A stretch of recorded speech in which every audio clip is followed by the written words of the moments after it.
This is the news in brief from the United Nations. The UN Health Agency, WHO, has issued a new warning about the desperate situation for people in Gaza, where the number of medical facilities operational is clearly not enough to support the endless needs created by more than 5 weeks of hostilities. Dr. Richard Peeperkorn, World Health Organization representative in the occupied Palestinian territory, said that the health system is now on its knees after Hamas militants' terror attack on Israel on the 7th of October that left 1,200 dead, prompting heavy bombardment of the enclave by the Israeli military.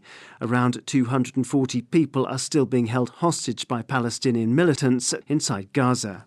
Dr. Peeperkorn said that 47 out of 72 primary healthcare centres in the enclave are no longer functioning, and others are only partially functioning.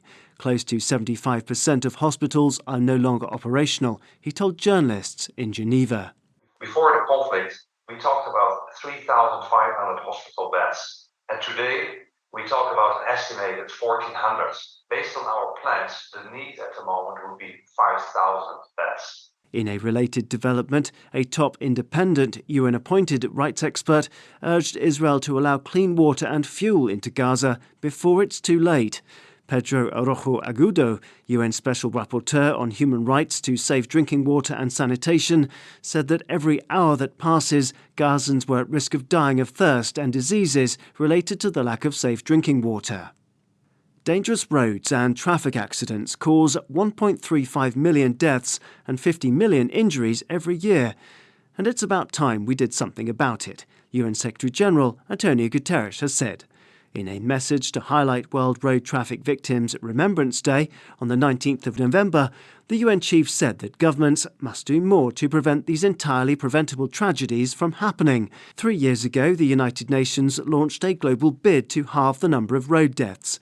The plan involves accelerating countries' implementation of UN road safety conventions, but also raising public awareness and mobilising investment in improving road safety. The UN Road Safety Fund also supports initiatives in low and middle-income countries where approximately 90% of road deaths happen. To Myanmar, where the UN Human Rights Office, OHCHR, has said that several hundred professional soldiers who've been captured by armed groups must be treated humanely. The development comes amid the ongoing armed uprising against Myanmar's military after generals staged a brutal coup in February 2021. Armed groups and their allies which oppose the junta are said to have made significant advances, leading to the mass surrender. The UN Rights Office also noted that fighting has killed 70 civilians and others not involved in the fighting, along with more than 200,000 internally displaced since the 27th of October.